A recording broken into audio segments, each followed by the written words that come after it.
David Malet Armstrong, often D.M. Armstrong, was an Australian philosopher. He is well known for his work on metaphysics and the philosophy of mind, and for his defense of a factualist ontology, a functionalist theory of the mind, an externalist epistemology, and a necessitarian conception of the laws of nature. He was elected a foreign honorary member of the American Academy of Arts and Sciences in 2008. Keith Campbell said that Armstrong's contributions to metaphysics and epistemology helped to shape philosophy's agenda and terms of debate, and that Armstrong's work, always concerned to elaborate and defend a philosophy which is ontically economical, synoptic, and compatibly continuous with established results in the natural sciences. Life and career. After studying at the University of Sydney, Armstrong did a B.Phil at the University of Oxford and a PhD at the University of Melbourne. He taught at Birkbeck College in 1954–55, then at the University of Melbourne from 1956 to 63. In 1964, he became Challis Professor of Philosophy at the University of Sydney, where he stayed until his retirement in 1992. During his career, he was a visiting lecturer at a number of institutions including Yale, Stanford, the University of Notre Dame, the University of Texas at Austin, and Franklin and Marshall College. In 1974, when the University of Sydney's philosophy department split into two departments, the Department for General Philosophy and the Department for Traditional and Modern Philosophy, Armstrong joined the latter along with David Stove and Keith Campbell, while the former department pursued more radical politics and taught courses on Marxism and feminism. The two departments were reunified in 2000. Armstrong married Jennifer Mary DeBouen Clark in 1982 and had step-children. He previously married Madeleine Annette Hayden in 1950. He also served in the Royal Australian Navy. In 1950, Armstrong formed an anti-conscription committee with David Stove and Eric Dowling, all three former students Sir John Anderson, the Australian philosopher, who supported conscription and also believed that anti-conscription opinions ought to be suppressed. To mark the 50th anniversary in 2014 of Armstrong's appointment to the Challis Chair of Philosophy at Sydney University, Quadrant magazine published a tribute to him by David Stove and an overview of Armstrong's work by Andrew Irvin. Philosophy. Armstrong's philosophy is broadly naturalistic. In Sketch for a Systematic Metaphysics, he justifies this by saying that the physical world seems obviously to exist, while other things seem much more hypothetical. From this fundamental assumption flows a rejection of abstract objects including Platonic forms. Armstrong's development as a philosopher was influenced heavily by John Anderson, David Lewis, and J.C. Smart, as well as by Alan Place, Herbert Fayle, Gilbert Ryle and G.E. Moore. Armstrong collaborated with C.B. Martin on a collection of critical essays on John Locke and George Berkeley. Armstrong's philosophy, while systematic, does not spend any time on social or ethical matters, and also does not attempt to build a philosophy of language. He once described his slogan as, "Put semantics last," and, in Universals and Scientific Realism, he rebuts an argument in favor of Plato's theory of forms that rely on semantics by describing a long bit, I think, on the whole discreditable tradition which tries to settle ontological questions on the basis of semantic considerations. Metaphysics. Universals. In Metaphysics, Armstrong defends the view that universals exist. Those universals match up with the fundamental particles that science tells us about.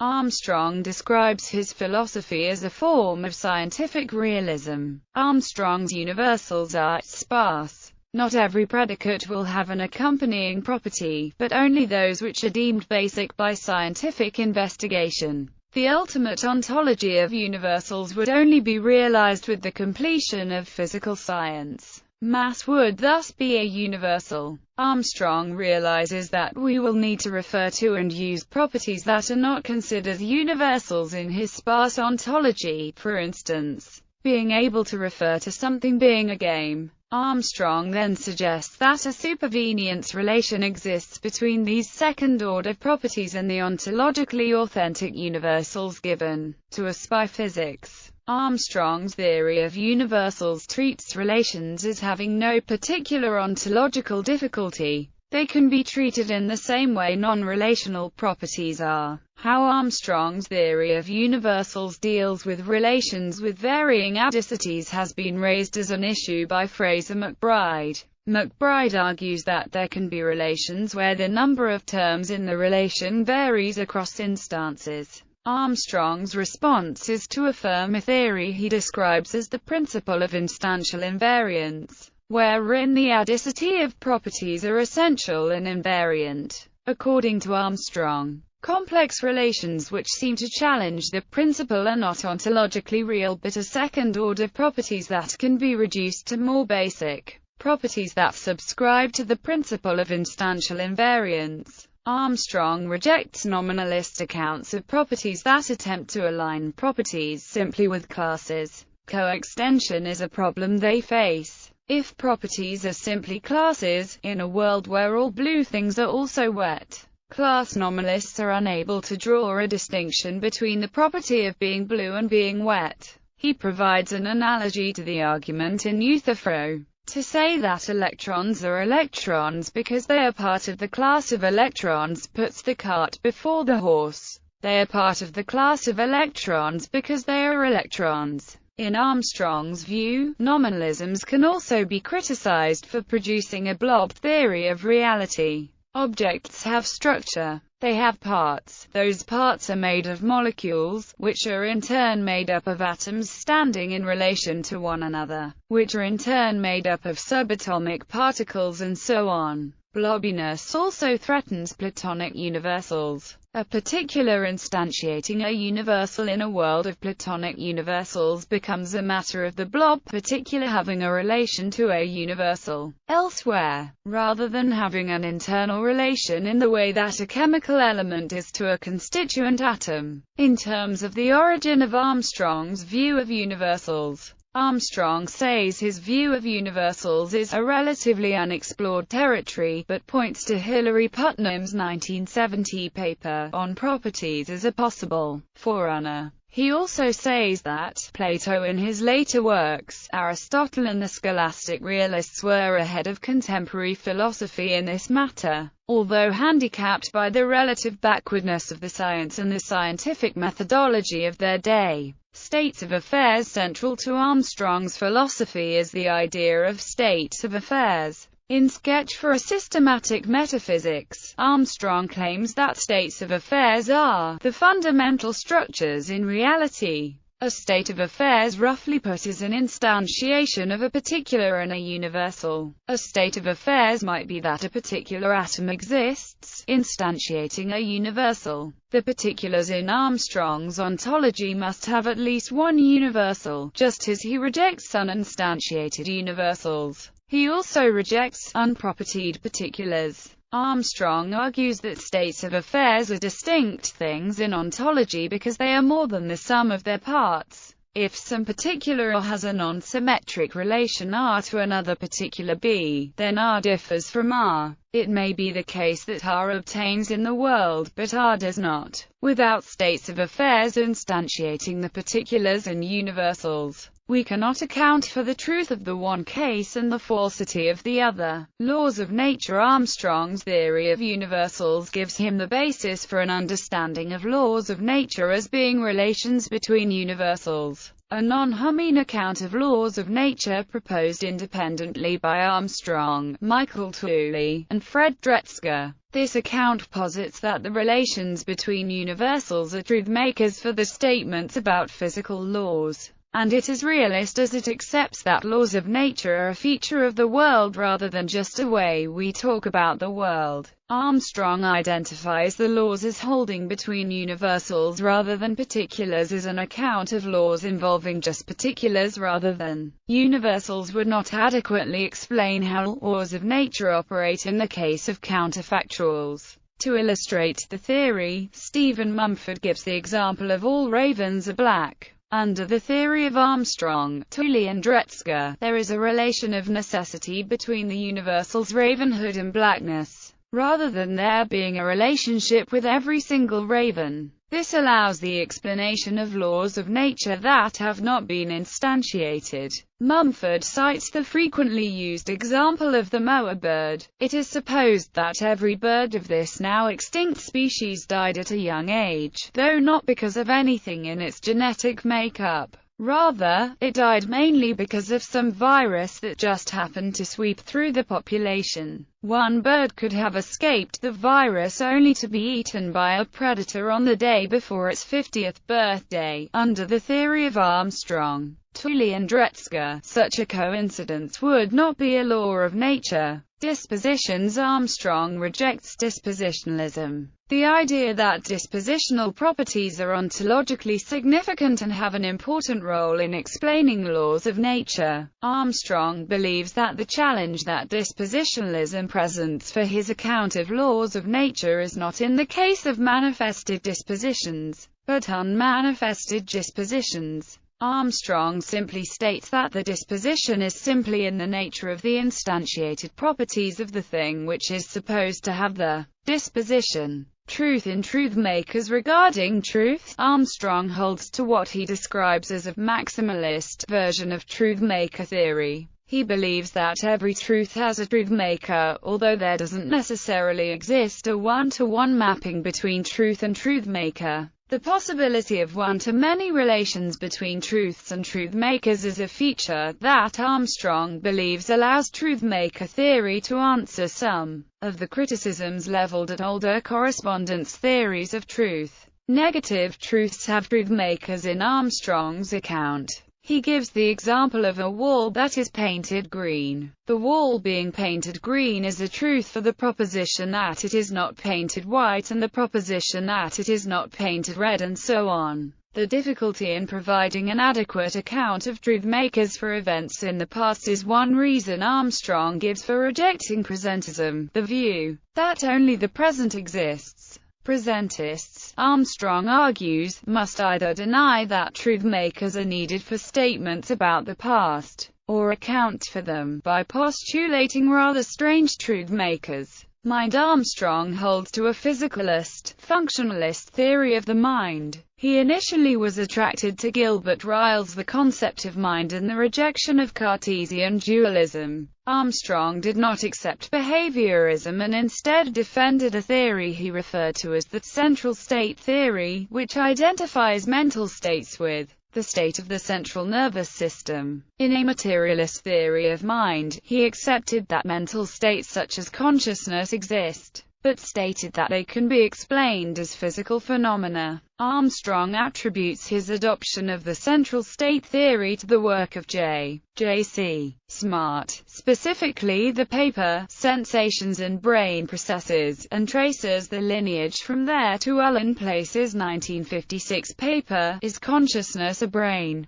Process? Stephen Mumford said that Armstrong's a materialist theory of mind represents an authoritative statement of Australian materialism in was, and still is, a seminal piece of philosophy. Epistemology. Armstrong's view of knowledge is that the conditions of knowledge are satisfied when you have a justified true belief that you arrived at through a reliable process. That is, the belief was caused by some factor in the external world. Armstrong uses the analogy of a thermometer. As a thermometer changes to reflect the temperature of the environment it is in, so must one's beliefs if they are reliably formed. The connection between knowledge and the external world for Armstrong is a nomological relationship. Here, Armstrong's view is broadly similar to that of Alvin Goldman and Robert Nozick. The intuitions that lead to this kind of externalism led Alvin Plantinga towards an account of knowledge that added the requirement for properly functioning cognitive systems operating according to a design plan. Belief. On the question of the relationship between beliefs and knowledge, Armstrong defends a weak acceptance of the belief condition, namely that if a person can be said to know something P, he or she believes P. In a paper for the Aristotelian Society, Armstrong rejects a series of linguistic arguments for a rejection of the belief condition which argue that one can have knowledge without having belief because a common usage of the word belief is to imply lack of knowledge. Armstrong gives the example of if you asked a man on a railway station whether the train has just left and he said, "I believe it has," you would take from this that he does not know that it has. Armstrong also argues that contradictory beliefs show that there is a connection between beliefs and knowledge. He gives the example of a woman who has learned her husband is dead but cannot bring herself to believe her husband is dead. She both believes and disbelieves her husband is dead. It just happens that one of her two beliefs is justified, true, and satisfies some knowledge conditions. Armstrong presents a response to Colin Radford's modified version of the unconfident examinee example. A student is asked when Queen Elizabeth I died, and he hesitatingly answers 1603, and exhibits no confidence in his answer. He has forgotten that at some point previously, he studied English history. Radford presents this as an example of knowledge without belief, but Armstrong differs on this. The unconfident examinee has a belief that Queen Elizabeth I died in 1603. He knows that she died in 1603, but he does not know that he knows. Armstrong rejects the KK principle, that to know something P, one must know that one knows P. Armstrong's rejection of the KK principle is consistent with his wider externalist project. Bibliography. Books. Berkeley's Theory of Vision. Melbourne University Press. OL 29812333W. Perception and the Physical World. Rutledge and Kegan Paul. ISBN 978-0-7100-3603-2. Bodily Sensations. Rutledge and Kegan Paul. OL 58738005M. A Materialist Theory of the Mind. Rutledge and Kegan Paul. ISBN 978-0-415-10031-1. Belief, Truth and Knowledge. Cambridge University Press. ISBN 978-0-521-08706-3. Universals and Scientific Realism. Cambridge University Press. ISBN 978-0-521-21741-5. The Nature of Mind and Other Essays. Cornell University Press. ISBN 978-0-8014-1353-7. What is a Law of Nature? Cambridge University Press. ISBN 978-0-521-25343-7. A Combinatorial Theory of Possibility. Cambridge University Press. ISBN 978-0-521-37427-9. Universals. An Opinionated Introduction. Westview Press. ISBN 978-0-8133-0772-5. A World of States of Affairs. Cambridge University Press. ISBN 978-0-521-58064-9. The Mind-Body Problem. An Opinionated Introduction. Westview Press. ISBN 978-0-8133-9056-7. Truth in Truthmakers. Cambridge University Press. ISBN 978-0-521-83832-0. Sketch for a Systematic Metaphysics. Oxford University Press. ISBN 978-0-19-959061-2. Selected articles. Is introspective knowledge incorrigible? Philosophical Review 72. 417–432. JSTOR 2183028. Meaning and Communication. Philosophical Review 80. 427–447. JSTOR 2183752. Alan Kerr Stout, 1900–1983. Proceedings of the Australian Academy of the Humanities 12. pp. 106–109. ISBN 978-0-909897-07-9. Forrest, P. An Argument Against David Lewis, A Theory of Possible Worlds. Australasian Journal of Philosophy 62. 164–168. DOI 10.10800048408412341351. Classes States of Affairs. Mind 100. 189–200. DOI 10.1093. Mind, c. 398.189. JSTOR 2254866.